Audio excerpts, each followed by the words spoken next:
The carriage door slammed shut, and Alina Whitfield felt her stomach drop. In 1 hour she would marry a man she had never met, a man the whole country called ruined. Her father sat across from her, refusing to look her in the eye. 3 days ago, their family had lost everything. Their home, their land, their name, all gone in a single failed investment. The only way out was a marriage her father had arranged in secret, a deal struck with a duke nobody wanted near their daughters. Alina pressed her gloved hands together to stop them from shaking. She had heard the stories.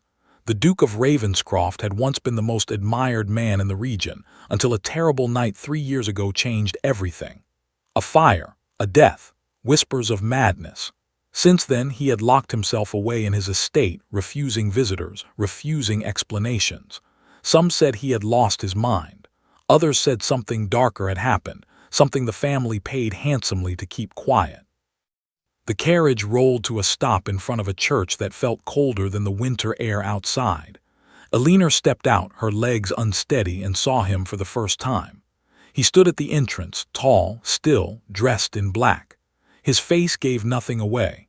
No warmth, no cruelty, just distance, as if he had trained himself to feel nothing at all.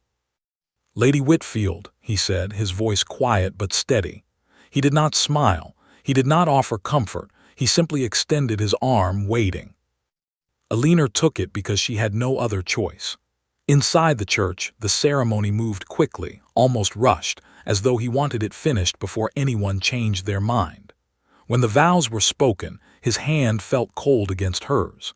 She searched his eyes for something, anger, sadness, anything human, but found only a wall built to keep everyone out. After the ceremony, guests whispered behind gloved hands. She caught fragments of their words: cursed family, broken man, poor girl married into madness. Alina kept her chin high, refusing to let them see her fear. The journey to Ravenscroft Hall took most of the afternoon. Neither of them spoke.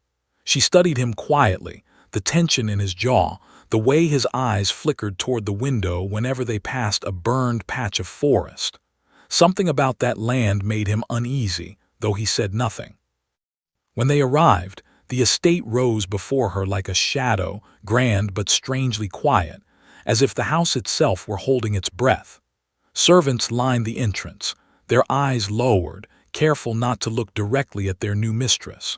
One young maid glanced at Alina with something close to pity before quickly looking away. Alina stepped through the doors of her new home, uncertain of what waited inside. She had married a stranger the world called ruined. But as she looked at the locked door at the end of the hall, guarded by a servant who refused to explain its purpose, she realized this marriage held more secrets than anyone had warned her about. Alina barely slept that first night. The house was too quiet, the kind of quiet that made every creak of the floor feel like a warning. She lay awake listening to footsteps pass her door late into the night, slow and careful, as if someone did not want to be heard. In the morning, she asked one of the maids about it, and the girl's face turned pale before she quickly excused herself. Over the following days, Alina began to notice the strange rhythm of the house. Meals were eaten in silence. The Duke, whose name she learned was Nathaniel, left before dawn and returned only after dark, his boots muddy, his expression unreadable. Yet he was never cruel to her. He answered her questions when she asked them, briefly and without emotion, but never once raised his voice or made her feel unwelcome. It confused her. The man society painted as dangerous seemed instead like someone carrying an unbearable weight. She noticed other things too. The way he watched his younger sister, Charlotte, with a protectiveness that bordered on desperation. The way he flinched whenever someone mentioned the fire that had destroyed the eastern wing of the estate 3 years earlier. The way the staff spoke of him with quiet loyalty rather than fear, despite what the outside world believed. One evening, Alina wandered the halls after dinner and found herself standing before the locked door she had noticed on her first day. She pressed her hand against the wood, wondering what secret it held. Footsteps approached behind her, and she turned to find Nathaniel watching her with an expression she could not read. "That room is not to be opened," he said, his voice low. "Why?" she asked, refusing to look away. For a moment, something flickered across his face, grief, perhaps, or guilt. But he said nothing more and walked away, leaving her with more questions than before. Alina began paying closer attention to the servants, especially the older ones who had worked at Ravenscroft Hall long before the scandal. One afternoon, she found an elderly housekeeper named Margaret dusting the drawing room and gently asked her about the fire. Margaret's hands paused mid-motion. "That is not my story to tell, my lady," she whispered. "But he is not the man they say he is. Whatever happened that night, he carries a burden that is not fully his own." The word stayed with Alina long after Margaret left the room. Not fully his own. What did that mean? She thought of Nathaniel's guarded eyes, his refusal to explain himself to anyone, even his own wife. He had let the world call him ruined without offering a single word in his defense. That night, Alina found herself watching him from across the dinner table, studying the tired lines on his face, the way his shoulders carried an invisible weight. Whatever the truth was, she was certain of one thing now. Nathaniel was hiding something, not because he had done something terrible, but because he was protecting someone else from the consequences of it. And she intended to find out who. Alina's search for answers led her to the estate's old library, a room Nathaniel rarely entered. Among dusty ledgers and forgotten letters, she found a small wooden box tucked behind a shelf of law books. Inside were letters, yellowed with age, tied together with a faded ribbon. Her heart pounded as she untied them, aware she was crossing a line that could not be uncrossed. The letters were written by Nathaniel's brother Edmund, dated just weeks before the fire that had changed everything. As Alina read through them, a picture began to form, one very different from the story the world believed. Edmund had been reckless, deeply in debt, and desperate to hide his failures from their father. One letter mentioned a fire he had started himself, an attempt to destroy evidence of his financial ruin, an attempt that had gone terribly wrong. Alina's hands trembled as she reached the final letter. It was from Nathaniel. Written to a lawyer, instructing him to keep the truth buried and to let responsibility fall on his own shoulders instead. He had taken the blame for his brother's actions, sacrificing his reputation to protect Edmund's widow and her unborn child from a scandal that would have ruined them completely. The pieces fell into place.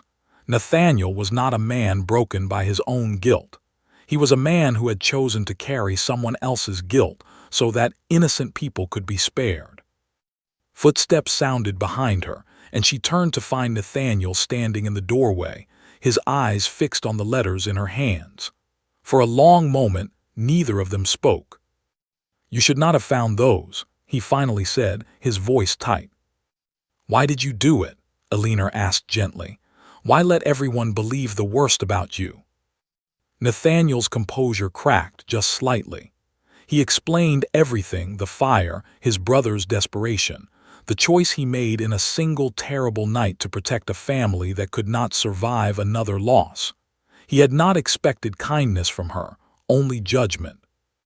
But Alina felt something shift inside her, not fear, not pity, but respect for a man who had sacrificed everything for people who could not protect themselves. Before she could respond, a sharp knock interrupted them. A messenger arrived with urgent news. Someone outside the family had discovered fragments of the truth, and they intended to use it, not to clear Nathaniel's name, but to destroy what remained of it for their own gain. Alina realized their quiet secret was no longer safe, and the real danger to their family had only just begun. The messenger's news revealed the threat clearly. A man named Gerald Whitcomb, a former business partner of Edmund's, had uncovered pieces of the truth and planned to twist it into a story that would ruin the family completely, using it to seize control of their remaining estate through a legal claim. Nathaniel's protection of his brother's secret had kept the family safe for 3 years, but now that safety was slipping away. Alina watched Nathaniel pace the study, his usual calm replaced by quiet urgency. For the first time since her arrival, she saw him truly afraid, not for himself, but for Charlotte and Edmund's young child, who depended entirely on the family's protection. "We cannot let him control this story," Elinor said firmly.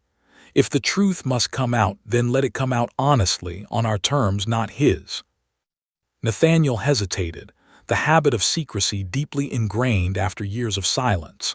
But Elinor pressed gently, reminding him that hiding the truth had only given Gerald power over them.